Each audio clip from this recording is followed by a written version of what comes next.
Sweet. Hello everybody, I hope you're well. Welcome to your fourth video practical. I want to say it's fourth. So today's going to be a nice one. You're going to see a bit of a change in terms of the environment because I'm going to be using my ferrets at home later. Okay.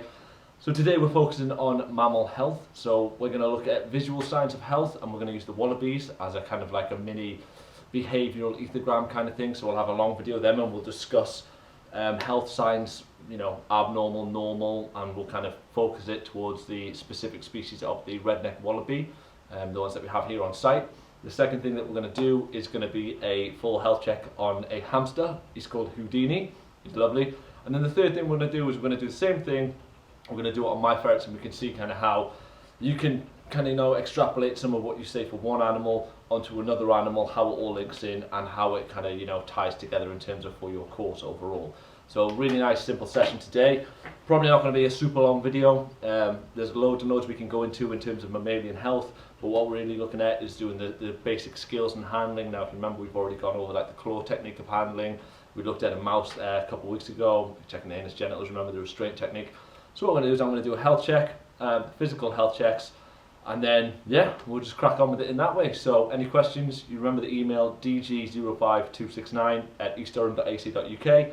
Drop me a message, drop me a line if you want any help with anything, and I will jump in. Yes, let's crack on. Okay. Right guys, first thing I'm going to do, I'm going to take my badge off so that it doesn't bump into anyone, anything, it doesn't spook the animal. Okay, so I'm just going to remove that, just like now. You can see it as last time, I've taken the whole thing that he's hiding out in, so I don't have to kind of run around and chase after him in the enclosure. It's a very easy way to do it, catch the animal, especially if you've got something small. Okay, so this is Houdini. Houdini is a Syrian hamster. Okay, so we're going to get him out and we're just going to do a health check. Now the first thing we're going to do though is we're going to do a visual health check. So we're going to look at him, make sure that he looks okay. I can't see any signs of alopecia. His behaviour as well. Alright, well I can see he's having a look around, he's sniffing everything. Now that he's out, I'm just going to move this out the way. Keep an eye on him, there he is. So I can see, visually I can see he looks okay, I can't see any discharge on anything. I can see his gait as well, which is his movement. And he's moving around, he's doing what a normal animal should do, a little hamster should do. He's sniffling around, he's looking, he's interested.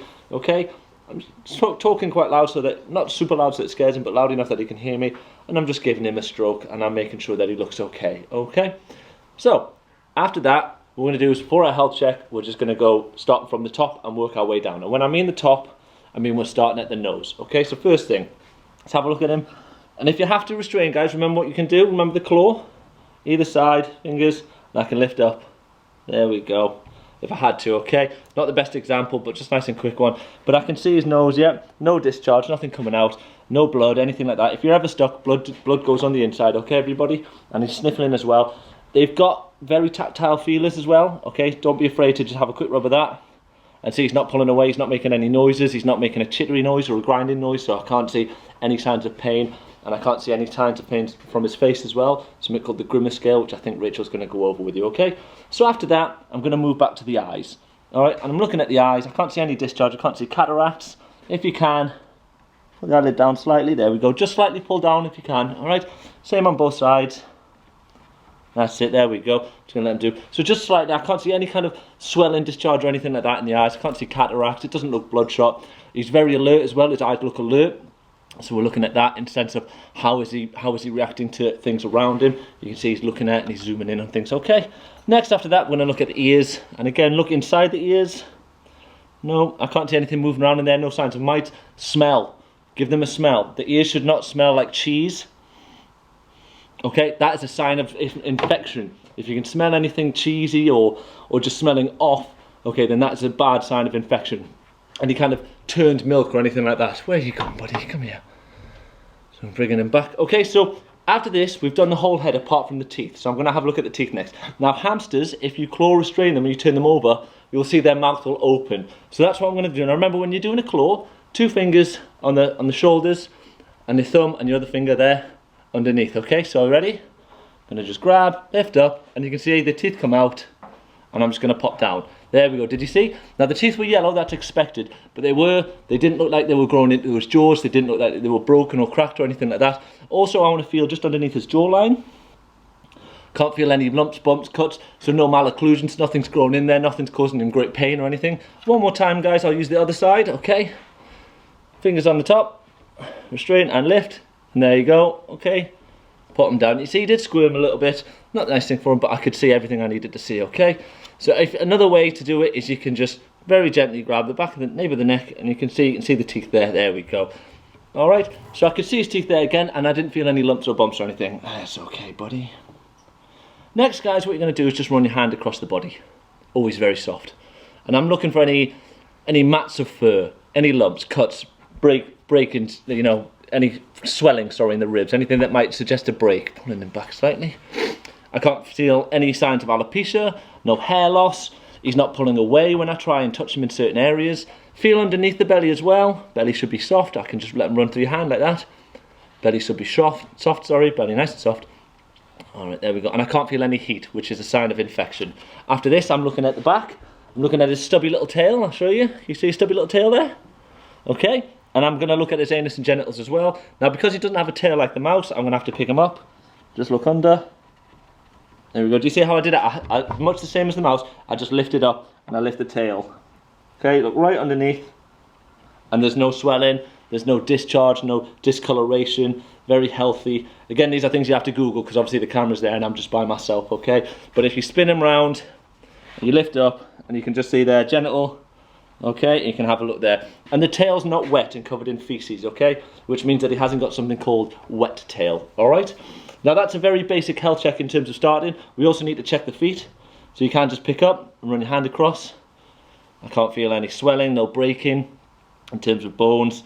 He's quite happy for me to touch his feet. And I can see as well he's moving quite healthily. So his gait, we mentioned before, his gait's nice. He is moving across my hands, just let him down. And I felt his pads on his feet. Now you can always tell if an animal's not looked after properly in terms of with a husbandry because they'll get something called urine scalds, which is where the urine builds up in the enclosure and it turns quite acidic and it burns the pads on their feet. Okay, so that couldn't feel anything like that, and I also couldn't feel any heat. Again, remember saying heat is a sign of infection. All right, so couldn't feel anything in those regards. Sorry. Okay, so what I want to do as well, want to weigh him. All right, and I want you guys to Google what a Syrian hamster's weight should be. Now to weigh him, make sure the scales are at 0. Everything has already been disinfected. You have to pop him on, just calm him, make sure that he can stay still. Come on.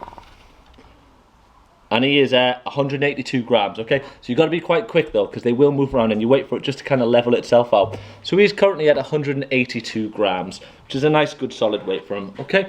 We also want to check clinical signs. So what we've just done there are physical signs of health, things that we can physically see on him, on Houdini himself, all right?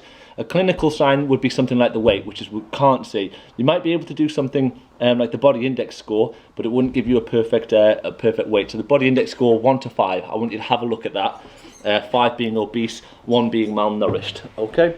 So have a Google of that, have a look at it yourself. Make sure that you know that. And signs of pain as well, we have talked a little bit about, you know, I'm feeling this, I'm feeling that. Have a look at something called the grimace scale, all right, which is where you can check if an animal's in pain from looking at its face, and it kind of scrunches its face up. Hamsters will also, they'll curl up, they'll hunch their spines. That's a way to look that they are in pain, that they're showing signs of discomfort. You also want to check things such as temperature, heart rate, and breaths per minute, okay? Now okay, so we have just weighed him. Once we've done physical signs and we've got his weight, we've talked about the grimace scale and things, we want to look at clinical signs such as respiration, heart rate, and temperature, okay? Now a hamster's respiration is between 34 to 114, okay? So it's quite a few breaths, okay?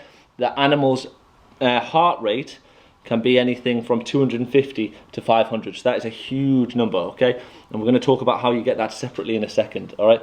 And the temperature of a Syrian hamster is much the same what a human would have, okay? It's very similar, between 20 to 22 degrees Celsius, all right?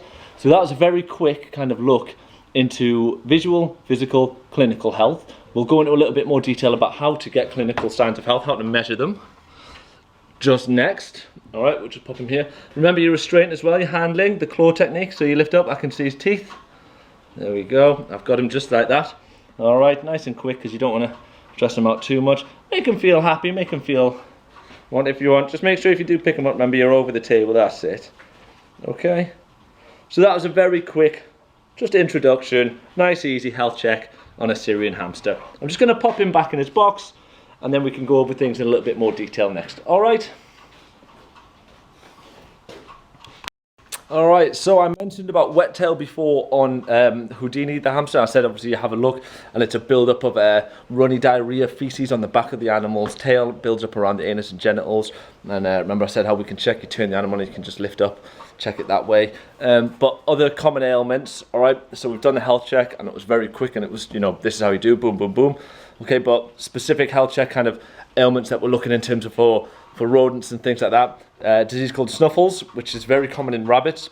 It's kind of like the flu, discharge from the eyes, discharge from the nose, sneezing, difficulty breathing, upper respiratory kind of infections and things. Okay, so snuffles, and again you're looking at major clear discharge from the front of the face, really, eyes, nose and things like that. Mites inside the ears, I know that's a parasite, ticks and fleas and things like that as well. Okay, alopecia from stress, so you're looking at things like all the hair loss coming off the animal. And that can become quite common in stressed rodents and stressed mammals.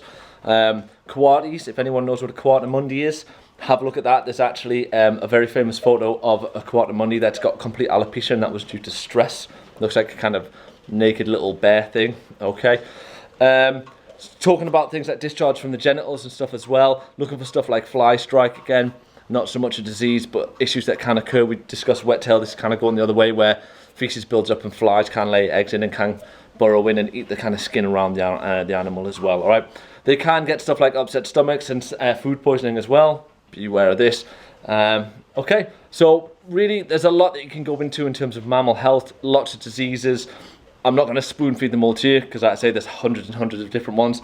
Have a good look. There will be a task at the end of this video, so you can have a look at different ones, okay? And we'll kind of go into a bit more of a deep dive later on. All right.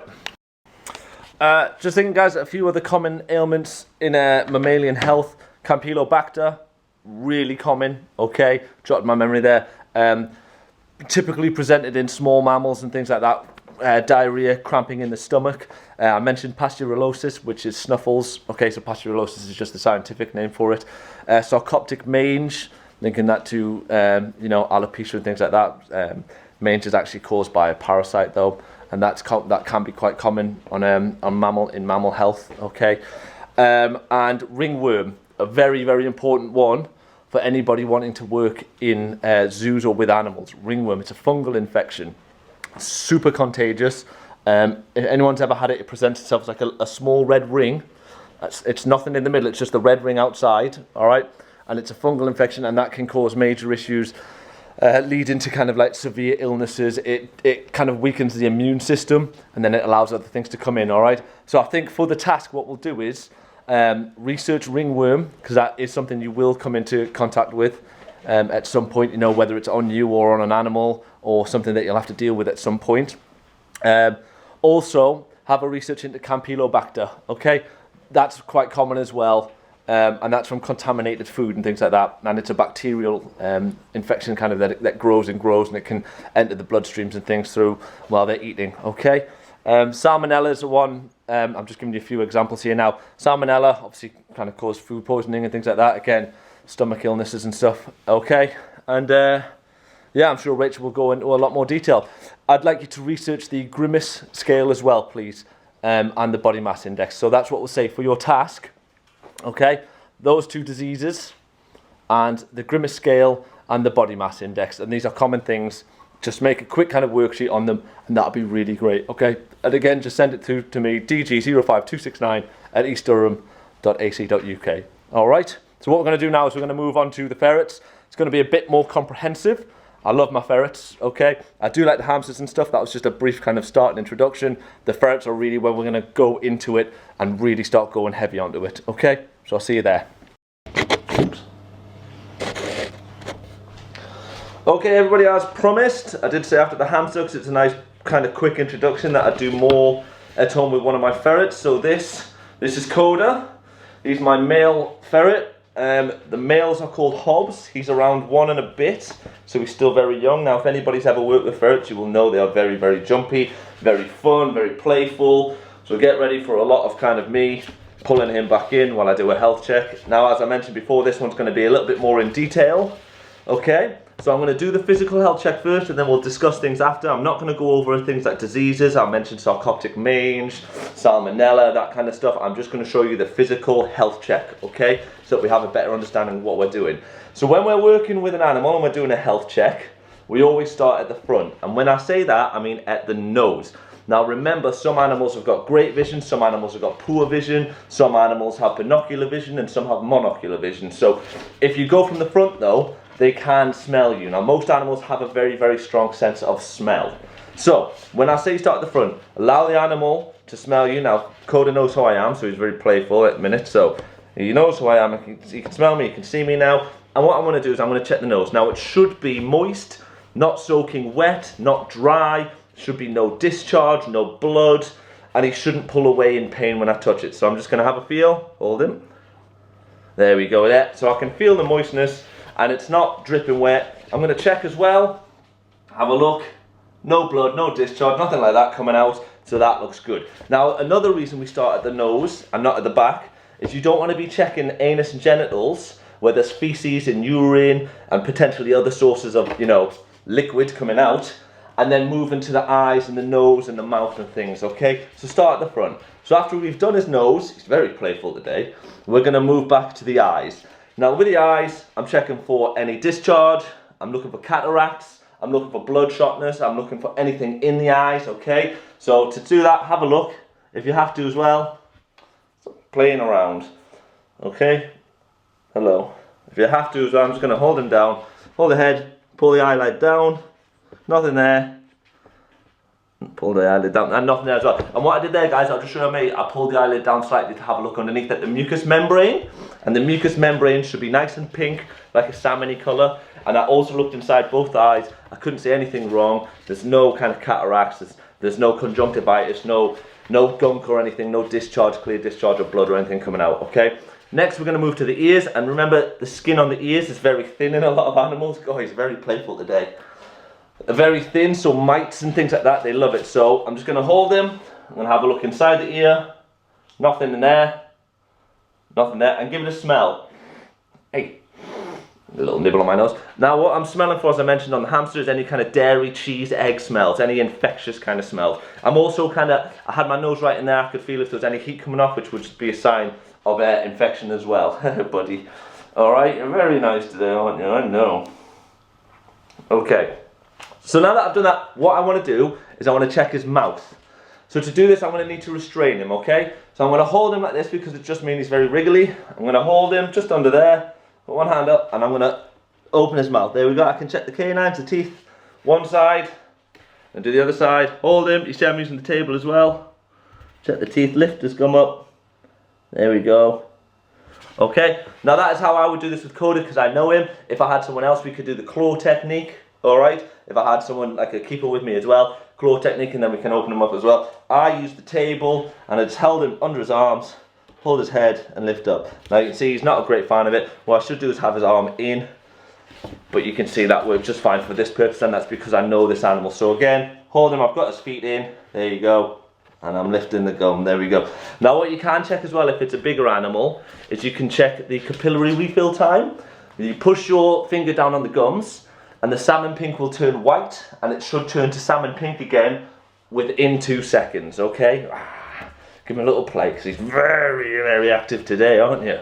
So the mucous membrane, so I said that about checking on the eyes, and that's kind of anywhere inside the mouth, the eye kind of lids under there, alright? And that's where the skin is nice and pink on the gums, and if you push down, if you do it on your hand as an example, you can push down, you see it turns white, and it should turn normal colour again within 2 seconds, and that shows that there's good blood flow.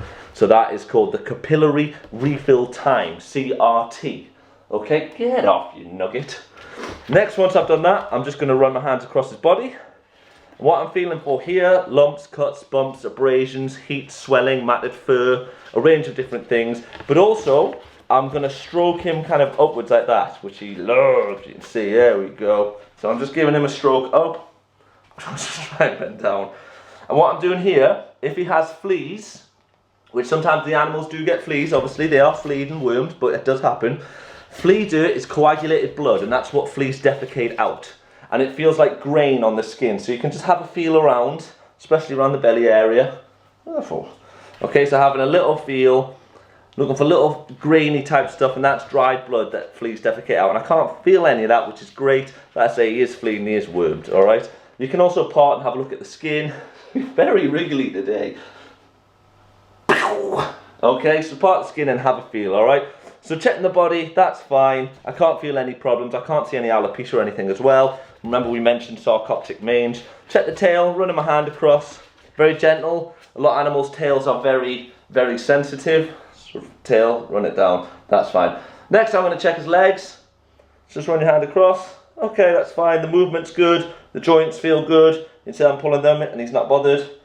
Okay, you can pull them back in. No pain in the joints, that's good.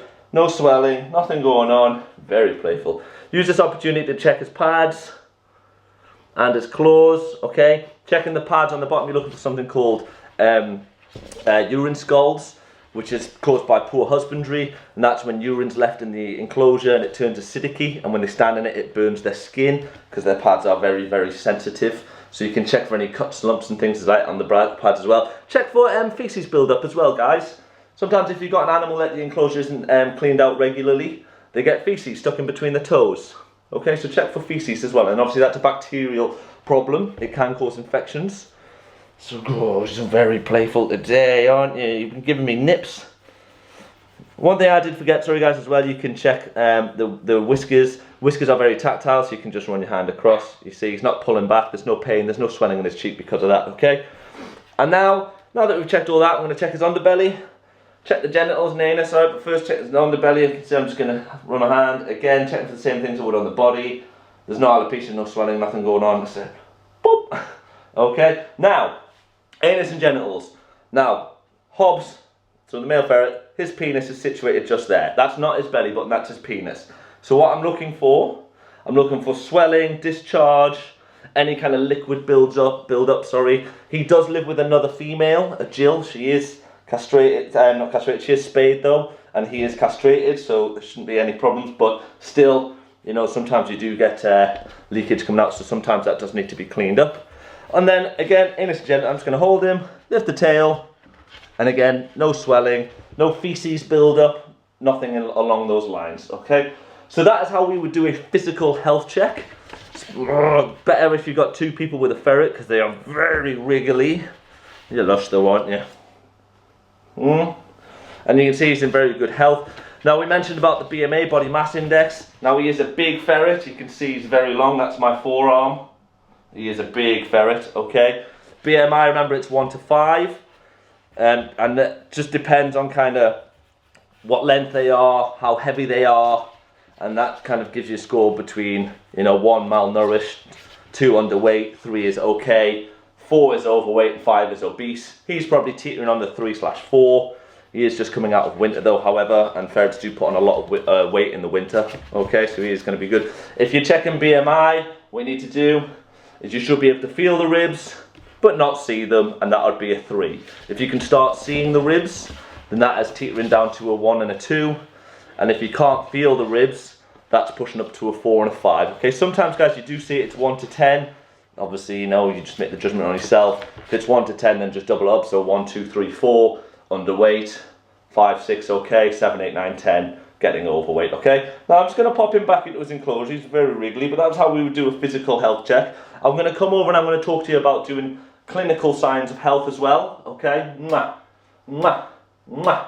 All right, and then we'll start wrapping it up there. All right, guys. All right. Well, that was tricky. I did say ferrets are good fun, so you know. But yes, that's how you do a physical one, guys. Remember, starting at the nose. I know the hamster I went into just brief detail, but you know, I wanted to really go into it with the ferrets. Starting at the nose for specific reasons and working your way back. Okay. So clinical signs we've mentioned about weight, I said BMI and things like that. Weight is one, so you always check the weights as well for a ferret. I get a bucket and I put the bucket on the scale, set it to 0, put the ferret in, check the weight like that, okay? The other one is temperature. So to take temperature, thermometer, up the backside, rotating motion, and then angle it so that it's on the inside of the wall, so you're not just taking temperature of feces. So lube up, Make sure it's clean, obviously. Insert into the anus with a gentle twisting motion, and then angle so that it's touching the inside of the animal. Okay, and that's how you check the temperature. If you just pop it in, all you're doing is taking temperature of feces. Okay. Respiration. Count for 15 seconds in your head. Obviously 1 to 15, and then count how many times the animal's ribs rise and fall, and that's what we do. Or you can have your hand on and you can feel as well. Count for 15 seconds, then times whatever you get by 4. All right. Now, trying to keep an animal still for 1 minute is nigh on impossible. So 15 seconds and times by 4, and that's going to give you a good idea. Okay. And finally, heart rate. Now, for that, you need a stethoscope. Left hand side, and roughly on animals, you're looking where the arm, the joint, so obviously the joint there, meets the rib cage, and then you just go slightly down. Okay, and that's where the heart is roughly going to be. All right, and you use the stethoscope again.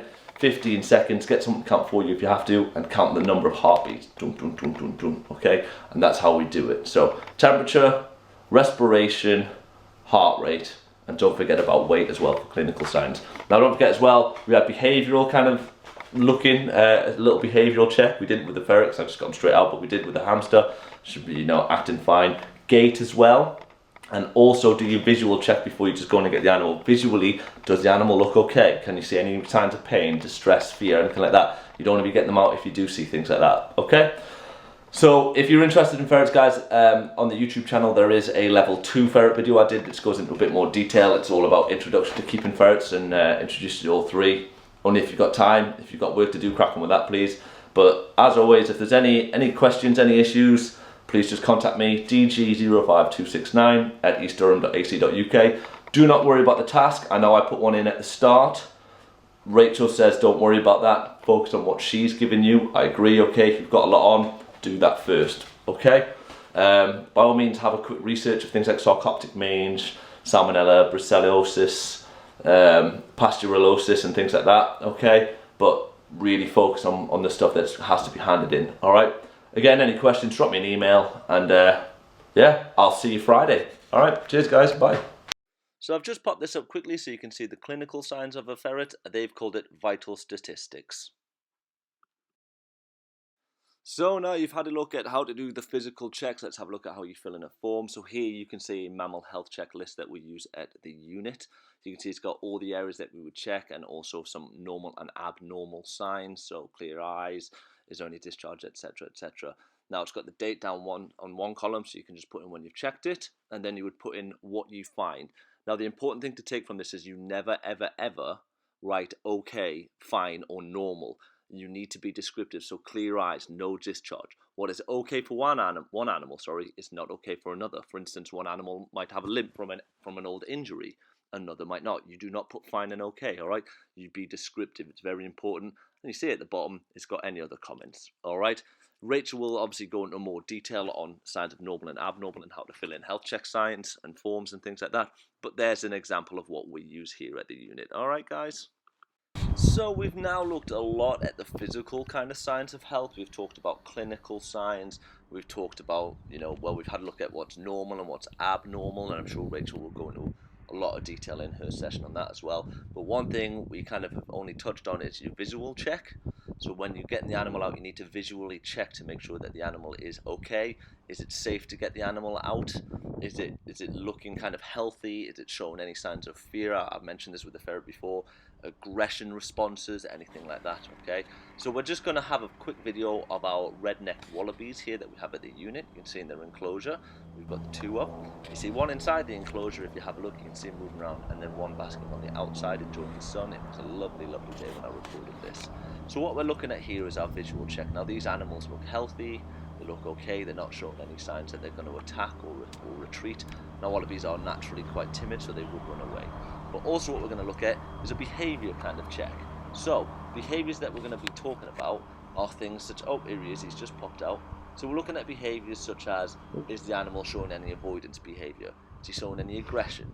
What is he doing? So we've got one animal grooming there. Is he allo or auto grooming? That's something for you guys that you can have a look at. Okay, nice brief quick Google check.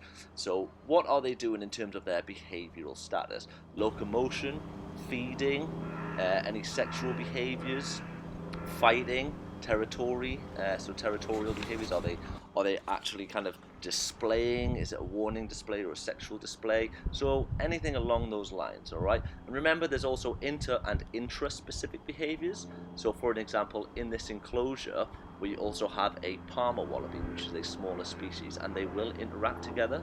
So that is an inter-specific behaviour. Intra-specific behaviour is where the animals interact with each other in their own species, all right? So that's one thing. So you can see these animals are not really doing a lot, but again, that's not an abnormal sign. They're just enjoying the sun. One animal is grooming, the other one's now started to groom. I'll have a scratch. Okay, and here we have some locomotion. So you can see how he moves, and his gait looks nice and sorry, I'm just seeing what he's doing. Locomotion, moving on to feeding. So his gait, which is his movement, looked nice and clean. There was no limping, no weight distribution awkwardly, and now he's feeding. And the other one in the background there, you can still see he's still grooming. So we had locomotion, grooming, feeding. Okay. And you can do a quick kind of visual check on the health as well. You can see the tail taking the weight. You can see, as mentioned, his gait was nice. Defecation, there we go. So defecating behavior. And you can see he's feeding, which is a good sign, which could mean his teeth and his mouth and everything's fine. His weight looks good. His coat looks very glossy. Okay, you can look at his hands here because he's holding something. So there is quite a lot that you can actually take from just doing a visual check. Not just behavioural, but also in terms of their physical fitness. Okay, so remember, when you're doing a check, physical, clinical, behavioural. Okay, and we're looking at everything in between that. Okay, so I hope this lesson's helped. Remember, if you need anything, you know where I am.